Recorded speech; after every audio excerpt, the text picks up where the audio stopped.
Ladies and gentlemen, that is the great Madonna. And you might be asking yourself, why is my English teacher making me listen to some crappy 80s music? Boys and girls, that is not crappy. It so captures the American way of life. Materialism, boys and girls. Our next story, and why am I showing you all these necklaces? This is something called inductive learning. I'm going to spark your knowledge, make you want to read, hopefully, a story called The Necklace by Guy de Maupassant.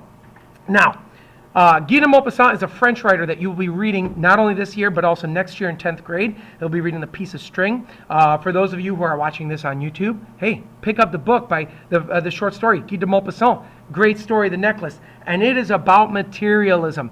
If you think about it, the story when it was written, credit wasn't even around. And now, today, I want it. I want it now. Give it to me. And if you can't afford it, Dad, go buy it for me, right? That's our thinking. That's our way of life.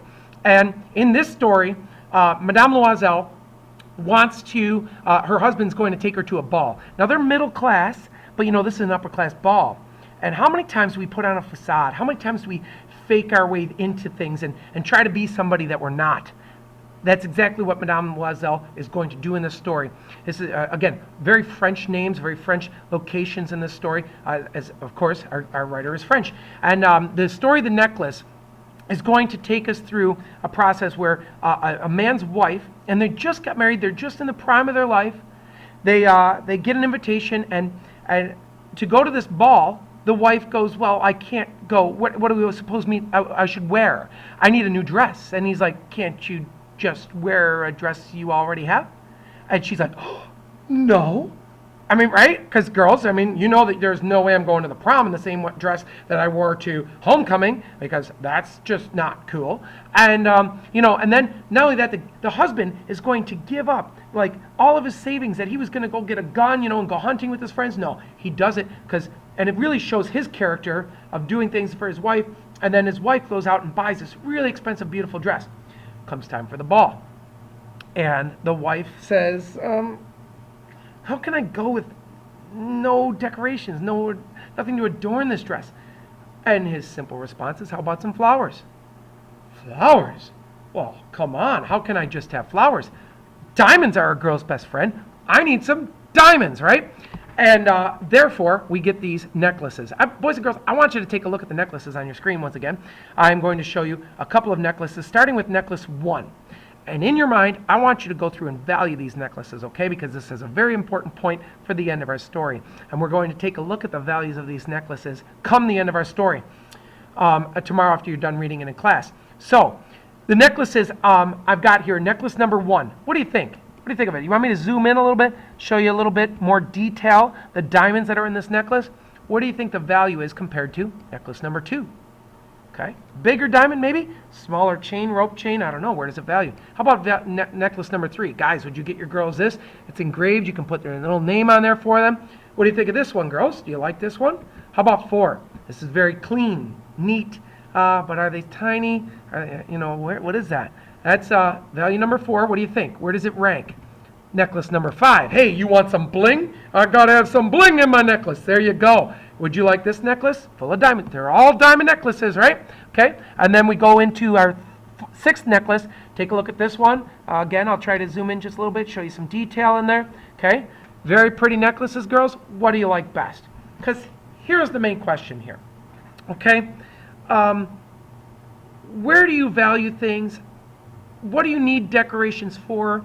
How do they help you become somebody better? Madame Loisel really thinks that these diamonds, these dresses, are going to make her a better person, make her into something more. And that's what materialism is. Thinking I need these things. I need these things to make me better. And I'm going to share a story with you. A couple Christmases ago, I bought my wife some diamond earrings. These diamond earrings are very nice studs, value about $500-600, and that was not cheap for me. I'm thinking to myself, this is something that I really want to show her, give her something that's going to last forever, these diamond earrings. She doesn't wear them very often, never wears them to work, never wears them, just around the house.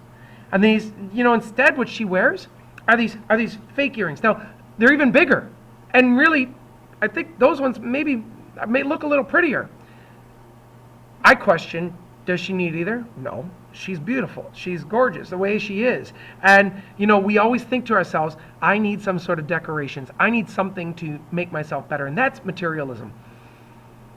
She didn't ask for those diamond earrings. And those are things I felt like I needed to get her.